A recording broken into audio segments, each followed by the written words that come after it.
Gumawa ako ng Xinjiang Spice Mix para dito sa ating lamb chops na super aromatic at pang restaurant style. Hi mga kabesyo, ako magaganda na katulad ko, Char! So today pala ay gagawa tayo ng sarili nating Xinjiang Spice Mix para sa ating pan-fried lamb chops. Kadalasan, iniihaw ito bilang skewers. Pero susubukan natin itong lutuin sa kawali. So ano pang hinihintay nyo? Let's go! Magluto na tayo! So una mga kabesyo, i-toast lang natin itong peppercorns and supreme pepper pala yung gamit ko dito. Tapos, isabay na natin itong ating cumin seeds. So, ito toast lang natin ito sa ating dry pan over medium heat until highly fragrant. Kapag okay na siya mga kabeshiwak, let them cool. Then, i-grind natin ito sa ating spice grinder mamaya kapag malamig na siya. Tapos, mag-toast din tayo pala ng sesame seeds. I-toast lang natin ito about 3 to 5 minutes or until they turn lightly golden and become fragrant.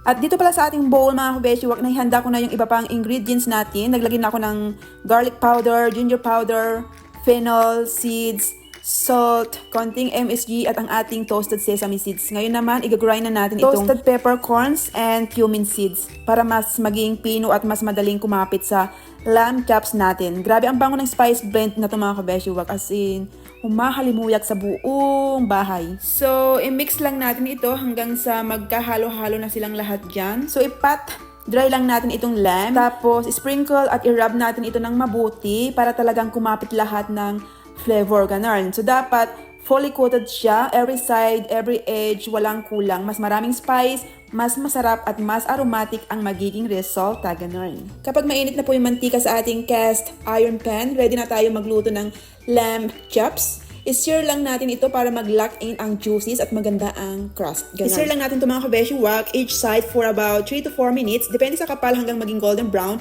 at aromatic na talaga. Remember, wag natin siyang i-overcook.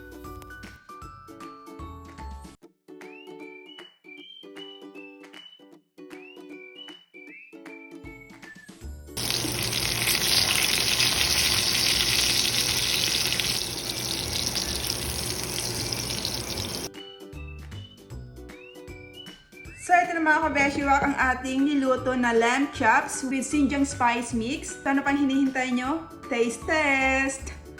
Ayan siya. Kain!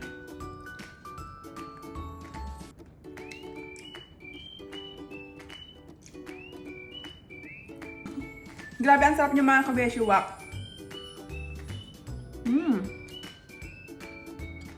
Lambot!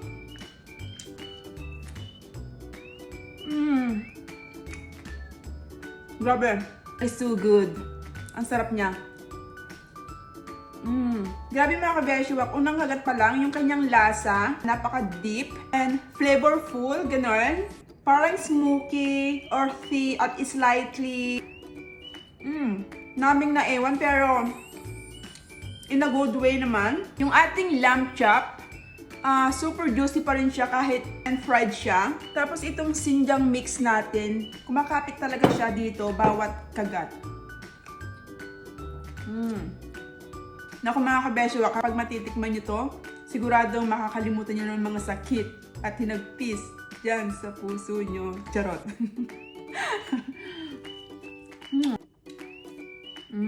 Pala yung baon ng aking asawa, tapos minessage ko siya kasi tapos na siyang kumain.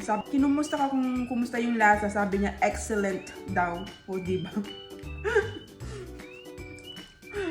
Kuhang-kuha ko yung kanyang timpla.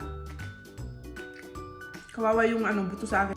Malasa kasi yung dumikit na laman sa sa buto. Alam niyo yan.